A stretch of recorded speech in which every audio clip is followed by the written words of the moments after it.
The announcement arrived without warning. It came simultaneously, across every major communication channel in the known galaxy, translated automatically into every language of every receiving civilization, before a single analyst had time to process what they were reading. It arrived in government chambers and military command centers and quiet diplomatic stations and ordinary civilian broadcast networks all at once, the same words appearing everywhere at the same moment. The Keth Empire had a message for the galaxy. Earth had fallen. According to the formal announcement, broadcast with the cold, precise language of official military declaration, the human homeworld had been placed under full Keth military control. Its orbital defense platforms had been destroyed. Its communication networks had been severed at the source. A complete blockade of the entire home system had been established, preventing any ship from entering or leaving without Keth authorization. The surface was intact, the announcement specified. The Keth were not barbarians, but Earth was no longer a free world. The announcement included evidence, sensor data showing the Keth blockade fleet in position around the human home system, visual recordings of the orbital defense platforms going dark one by one, long-range scan results confirming the complete absence of any active human military response within the system. It looked real. It looked complete. It looked, to every civilization receiving it simultaneously, like something that could not be undone. Across the galaxy, the reaction spread like a wave. Species that had maintained careful neutrality found their government chambers suddenly full of urgent voices reconsidering every assumption about galactic power. Smaller civilizations that had never formally allied with humanity, but had always existed in a galaxy where humanity existed, looked at each other across their council tables and felt something shift beneath them. Some quiet, unspoken foundation that had always been there, suddenly gone. The Keth Empire's true intention became clear quickly to anyone paying close attention. The announcement was not simply military news. It was a weapon designed not to inform but to collapse. If the galaxy believed Earth was truly, completely gone, the organized resistance that might otherwise form would never find the courage to begin. Every civilization would spend its energy calculating survival in a Keth-dominated future, rather than organizing against the present threat. The announcement was designed to make resistance feel pointless before it could become real. In a small diplomatic station orbiting a quiet moon far from the major galactic powers, an alien named Orath sat alone at his desk and read the announcement 3 times. Orath was a senior diplomat from a small, careful civilization called the Vendi, a species that had survived centuries of galactic upheaval by being very good at reading situations accurately and very disciplined about not acting on incomplete information. He was not a military analyst. He was not a strategic planner. But he had spent 20 years working alongside human diplomatic teams, and he knew human behavior with a specificity that most of his colleagues lacked. Something about the announcement was wrong. He couldn't name it precisely at first. He sat with the feeling for a long time, reading the evidence documents, reviewing the sensor data, looking at the visual recordings of the orbital platforms going dark. Then he understood what bothered him. There was nothing from humanity. Not a distress signal, not a scattered emergency broadcast from some distant colony, not a single intercepted military communication, however brief or partial. Not one human voice anywhere in the galaxy responding to the fall of their homeworld. In 20 years of working with humans, Orath had never once known them to be silent when something mattered. They were, in his experience, a species that communicated constantly, sometimes too much, sometimes too loudly, but always. The silence wasn't grief. It wasn't shock. In his experience, human silence meant something specific and deliberate. It meant they were already doing something. He was still sitting with this thought, turning it carefully in his mind, when the alerts began coming in from long-range scanner networks across the neutral monitoring stations. An unidentified fleet had appeared at the edge of known space. The reports came in quickly, from multiple independent sources confirming the same reading. A fleet of ships moving at steady speed, broadcasting no identification signals, flying no recognized formation, responding to no hailing attempts from the automated monitoring systems that tracked traffic through the outer regions. Analysts across a dozen civilizations began working on identification simultaneously. The hull configurations were unmistakable to anyone with access to the standard galactic design database. Human warships, clearly and definitively. The engine signatures matched human drive technology. The formation spacing, while unusual, followed patterns recognizable to anyone who had studied human fleet doctrine. But the ships matched no known active fleet registry anywhere in the galactic database. According to every official record available, these ships did not exist. They were heading directly toward the heart of Keth territory, steady, unhurried, silent. The galaxy, which had spent the last several hours absorbing the news of Earth's fall and quietly adjusting to a future without humanity as a free species, stopped adjusting and started watching. Orath looked at the scanner data for a long time. Then he pulled up his oldest files on human strategic doctrine, the ones he had read once, years ago, found interesting and never needed to think about again. He began reading. Outside his viewport, the stars were exactly as they had always been, quiet and indifferent and vast. But somewhere out in that darkness, a fleet that shouldn't exist was moving with calm, deliberate purpose toward an empire that had just made the most consequential mistake in galactic history. The unidentified fleet's appearance changed everything within hours. Every civilization that had been quietly absorbing the news of Earth's fall, recalculating its assumptions and adjusting its plans for a Keth-dominated future, suddenly found something new to watch. Independent scanner networks tracked the fleet's progress in real time, sharing data across neutral monitoring channels that the Keth Empire couldn't easily suppress. Within a day of the fleet's appearance, every significant civilization in the galaxy was following its movements. The Keth Empire responded quickly. Their own long-range scanner teams had identified the fleet almost immediately after the neutral monitoring stations did.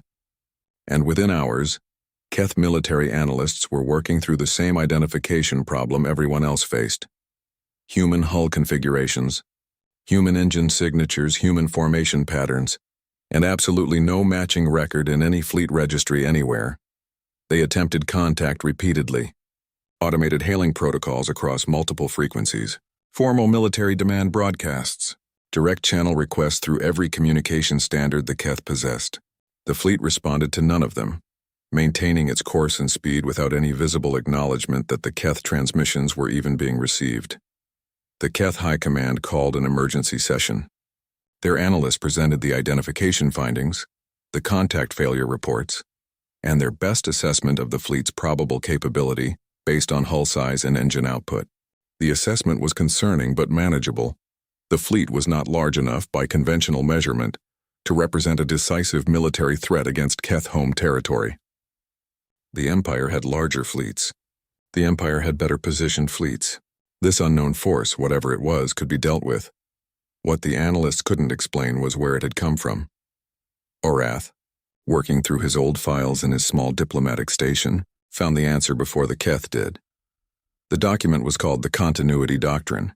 It had been shared openly by human diplomatic teams during alliance negotiations more than a generation ago, one of dozens of strategic framework documents exchanged as part of the standard trust-building process that accompanied formal partnership discussions.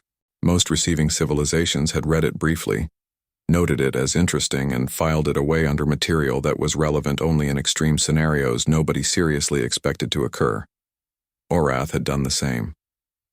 Now he read it again, carefully from the beginning.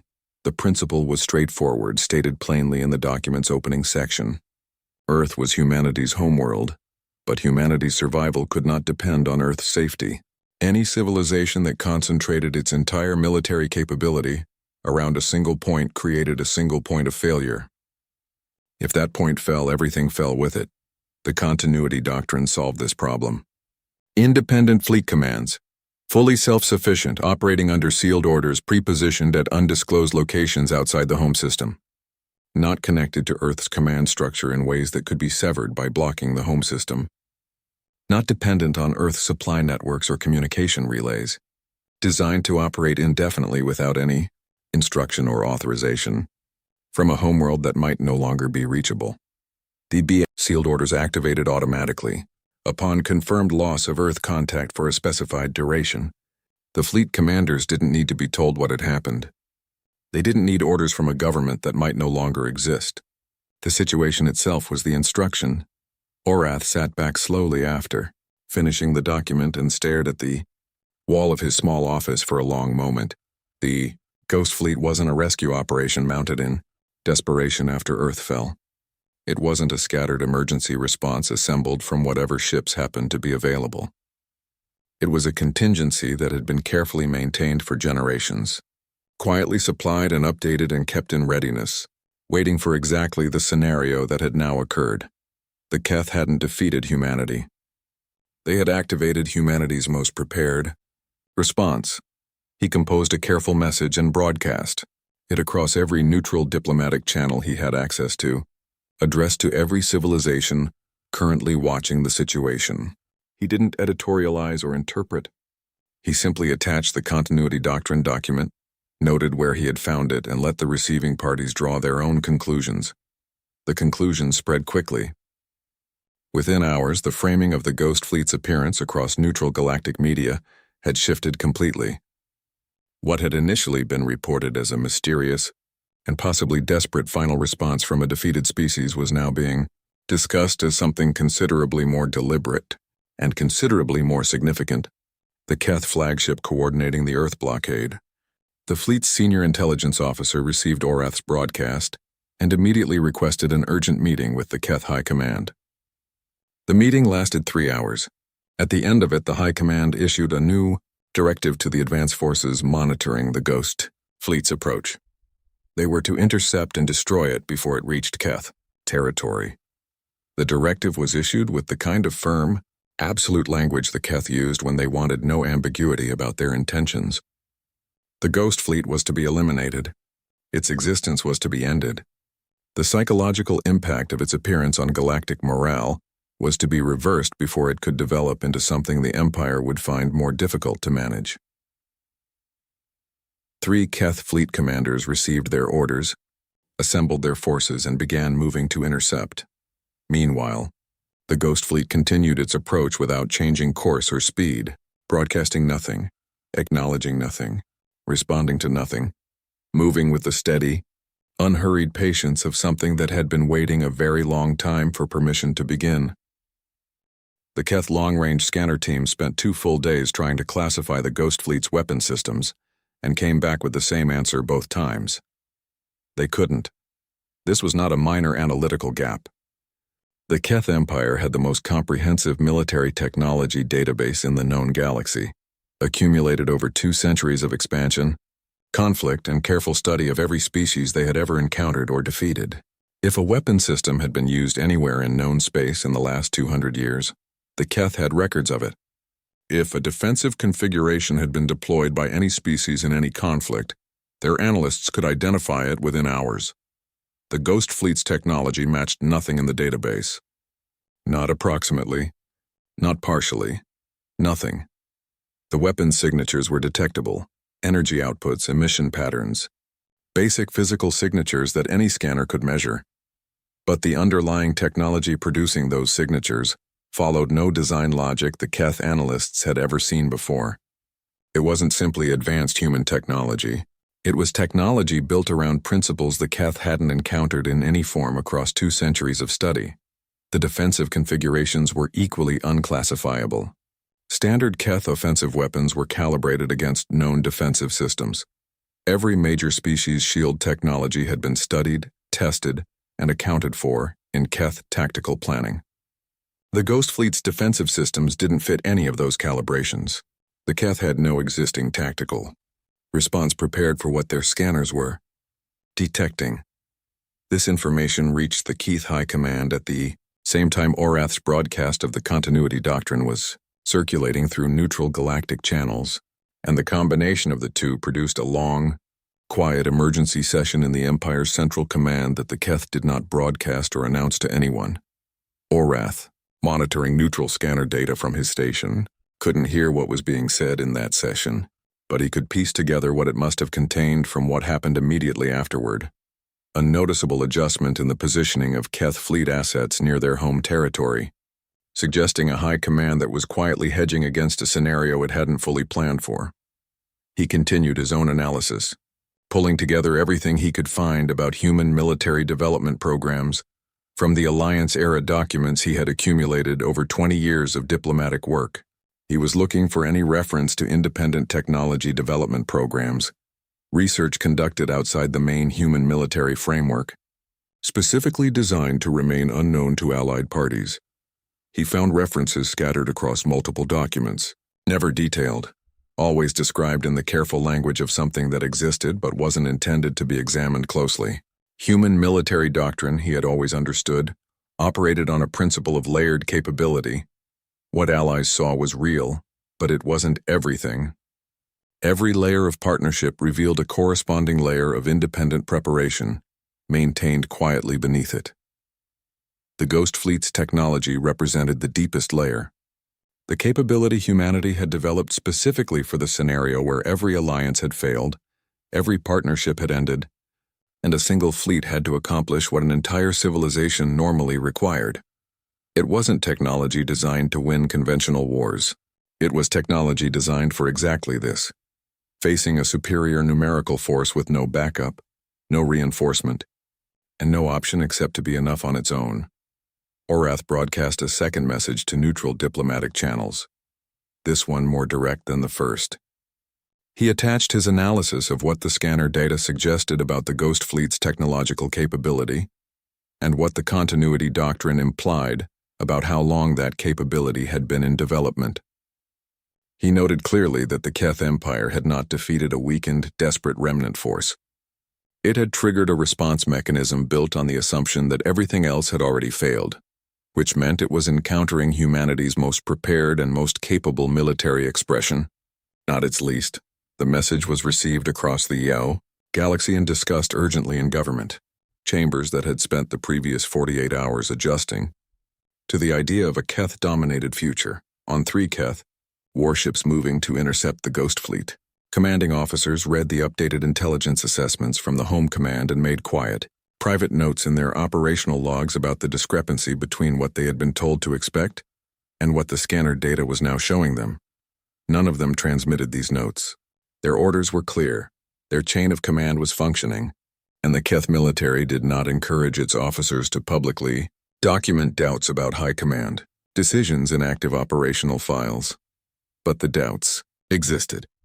The intercept forces continued their approach toward the Ghost Fleet's position, running continuous scanner sweeps trying to find a weakness in the technological profile that their analysts couldn't classify. The sweeps returned the same results every time.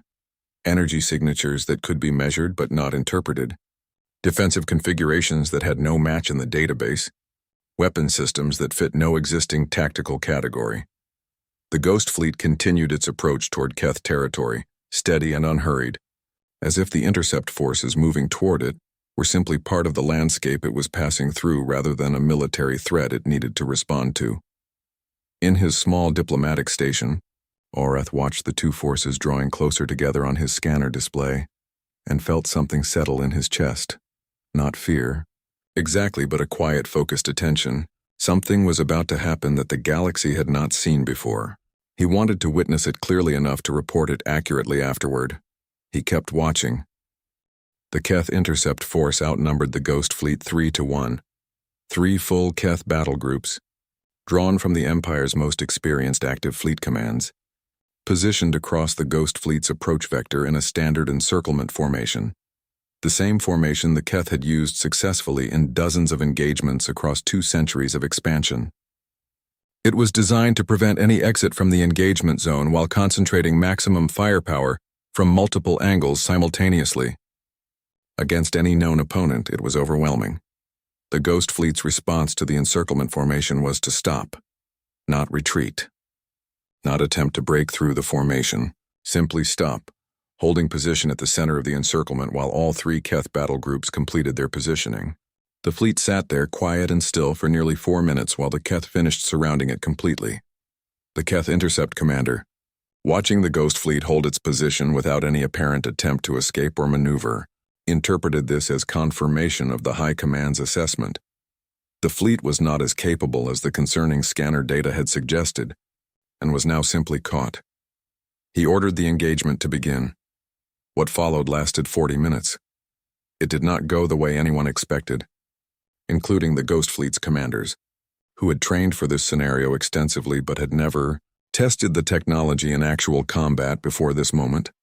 The Keth opening salvo was the heaviest concentration of firepower the Intercept commander had available. Everything launched at once, designed to overwhelm whatever defensive systems the Ghost Fleet carried, before it could establish a sustainable defensive posture. Against standard opponents, this approach worked reliably. Against opponents whose defensive systems the Keth couldn't classify, it produced something different. The Ghost Fleet absorbed the opening salvo without the kind of catastrophic damage the Keth expected. Not without any effect. The impacts registered on scanner readings. Systems took stress. The fleet's ships were clearly working hard to manage what they were receiving. But the expected cascade of hull breaches and power, failures and disabled ships that a strike that size normally produced simply didn't materialize. The Ghost Fleet began moving. Not in a formation, the Keth Intercept commander recognized. The ships moved in a pattern that seemed, at first, almost random.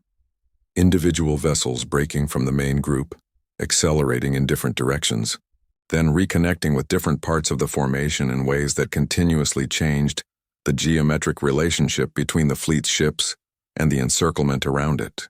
The Keth formation, built to contain a fleet that held a predictable position, found itself continuously targeting a fleet that was never where its models predicted it would be.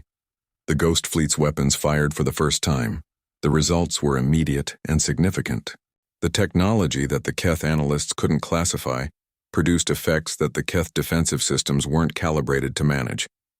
Not because the weapons were simply more powerful, but because they interacted with Keth defensive configurations in ways the configurations hadn't been designed to handle.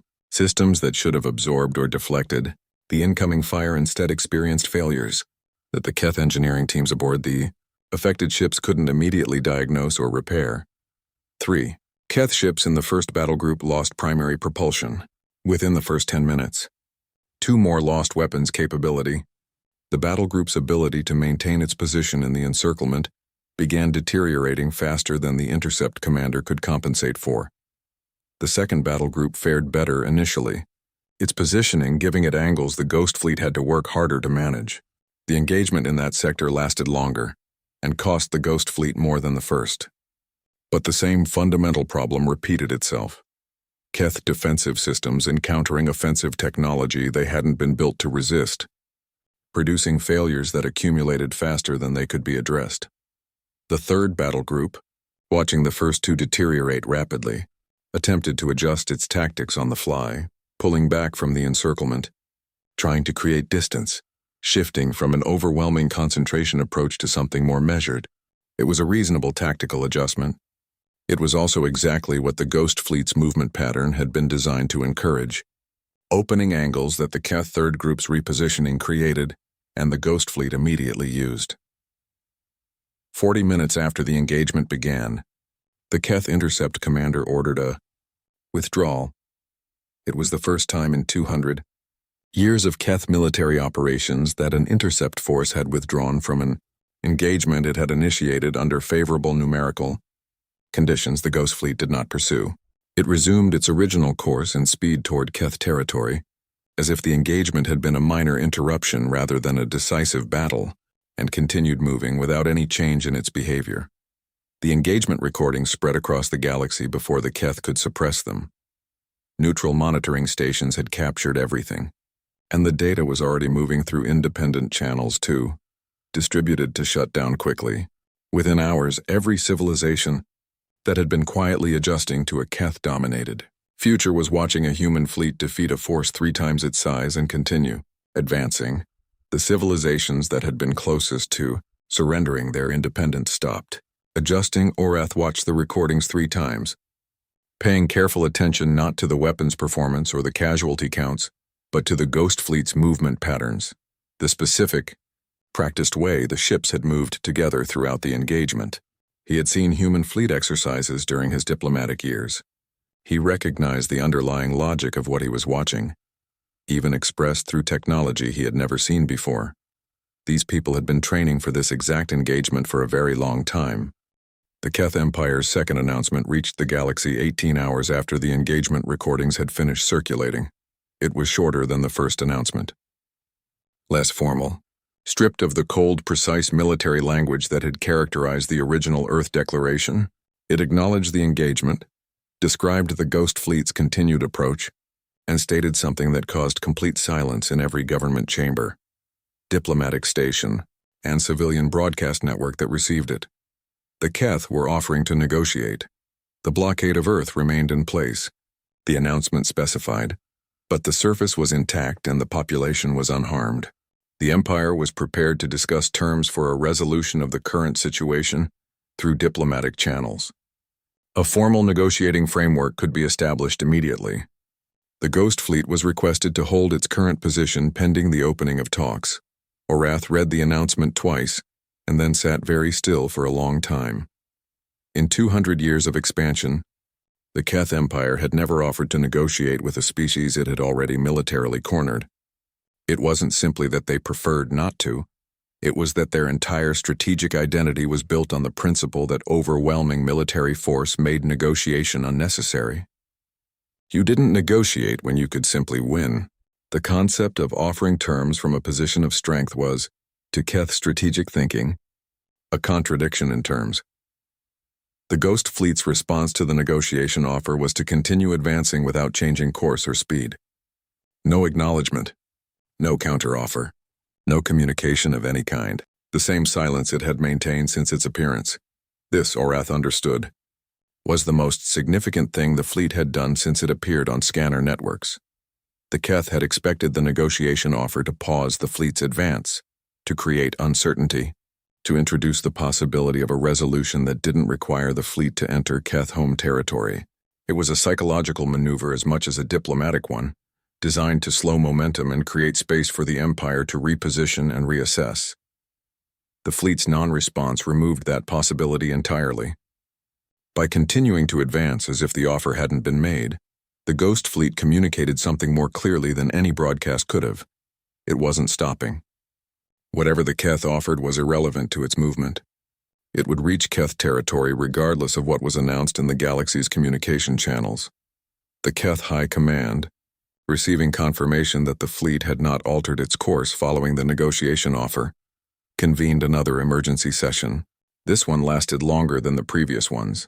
Across neutral galactic channels, Orath's earlier broadcasts about the continuity doctrine and the Ghost Fleet's technological capability had continued circulating and generating discussion. 3 neutral civilizations had formally declared support for humanity in the hours following the engagement recordings, small declarations from small civilizations, but public ones, broadcast openly. 2 others had made informal statements through diplomatic backchannels suggesting they were reconsidering the neutrality positions they had maintained since the Earth announcement. The Keth Empire, which had launched the campaign against Earth specifically to prevent the formation of a multi-civilization resistance, was watching exactly that resistance begin to form in real time, not because any civilization had been asked to join a formal alliance, but because the Ghost Fleet's existence and performance had changed the calculation every civilization was making about what was actually possible. Orath understood this dynamic clearly and decided to help it along. He composed his most detailed broadcast yet, a careful, thorough analysis of what the Keth's original announcement had been designed to accomplish psychologically, how the Ghost Fleet's appearance had undermined that design, and what the current trajectory of events suggested about where the conflict was heading. He was not a military analyst, and he said so explicitly, but he had spent 20 years studying how civilizations made decisions under pressure, and he was confident in his reading of the situation. The broadcast was received across the galaxy and discussed in the same government chambers that had spent the previous days adjusting to the idea of Keth dominance. The adjustments began reversing. Not universally, not immediately, but noticeably, a shift in the conversation from how to survive in a Keth-controlled galaxy to whether a Keth-controlled galaxy was actually the inevitable future the original announcement had made it seem. A 4th neutral civilization formally declared support for humanity, then a 5th, then 2 more simultaneously, their declarations appearing within hours of each other as if each one had made the other more possible. The Keth Empire's High Command, watching the galactic response shift in real time, issued a revised directive to the blockade fleet around Earth. The surface population was to remain completely unharmed. All Keth military personnel were to maintain strict non-engagement protocols with the civilian population.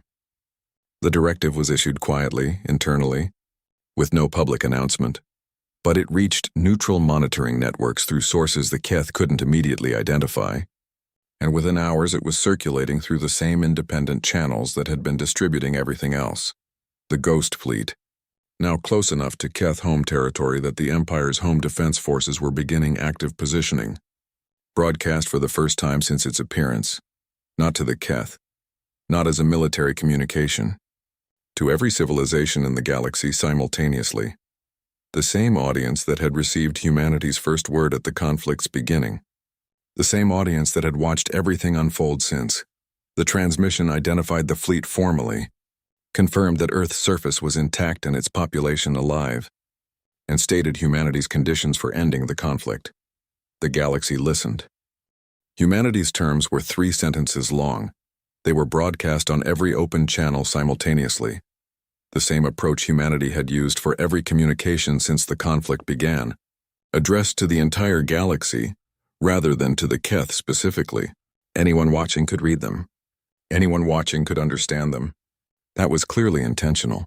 The first sentence stated that the Keth blockade of Earth must end completely, with full withdrawal of all Keth military assets from the human home system within a specified time frame.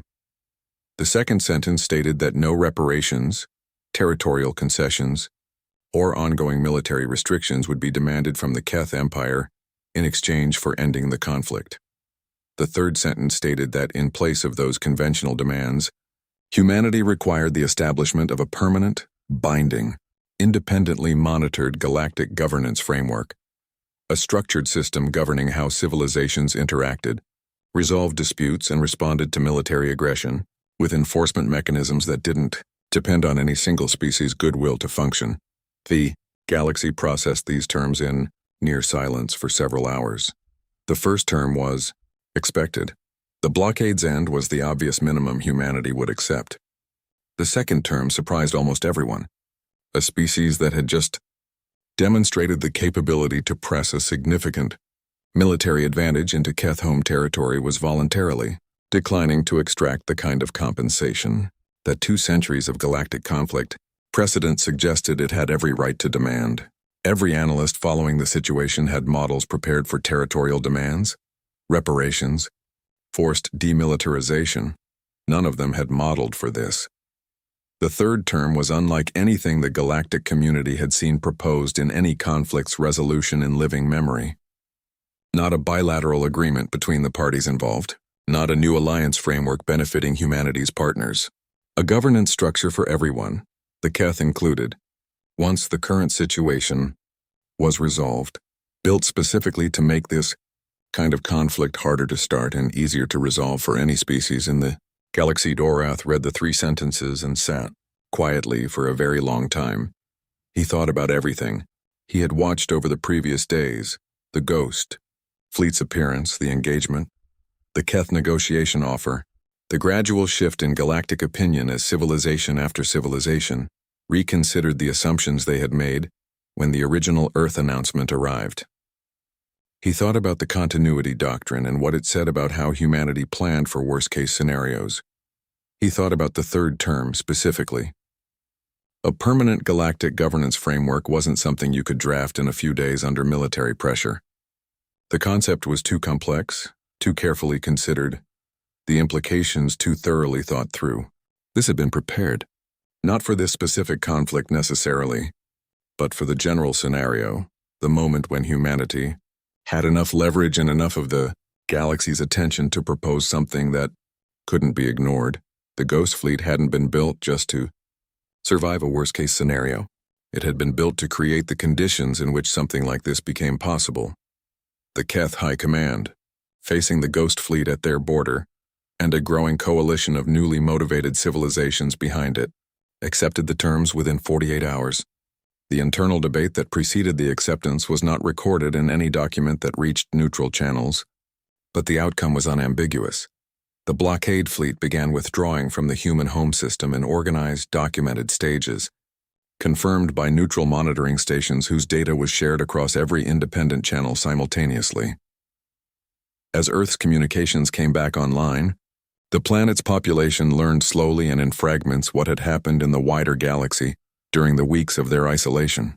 The news arrived in pieces: the Keth announcement, the Ghost Fleet's appearance, the engagement, the terms, the acceptance, and each piece was harder to fully absorb than the last. The framework negotiations began 60 days after the blockade's end.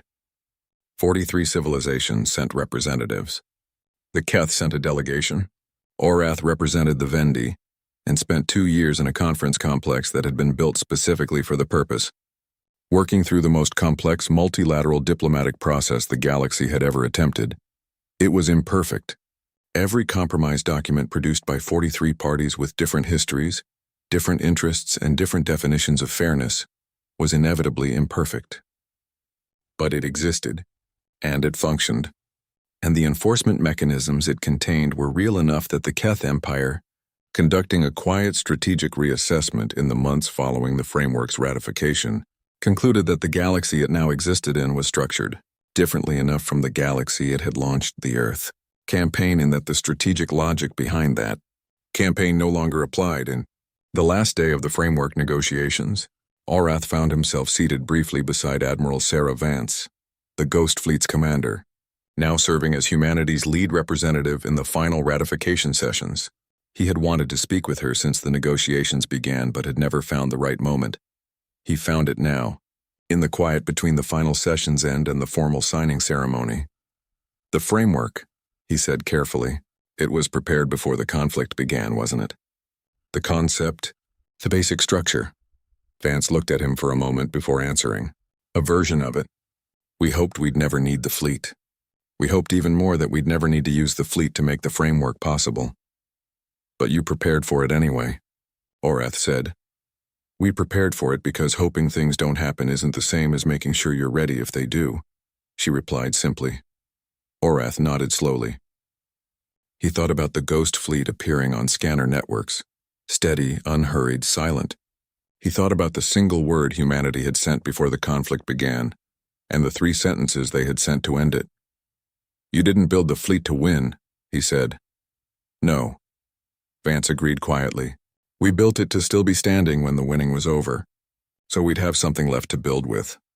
The signing ceremony began a few minutes later. 43 civilizations ratified a document that none of them had believed was possible 2 years earlier. The Keth delegation signed last in the careful, deliberate way of a species that understood exactly what it was agreeing to and had decided that agreeing was the better of its available options. Orath signed for the Vendi and then sat back and looked across the room at the assembled representatives of 43 species, all of them present because a fleet that shouldn't have existed had appeared out of the dark when everything seemed lost and changed the calculation of what was possible. He wrote one final entry in the personal record he had kept since the conflict began. They thought Earth had fallen.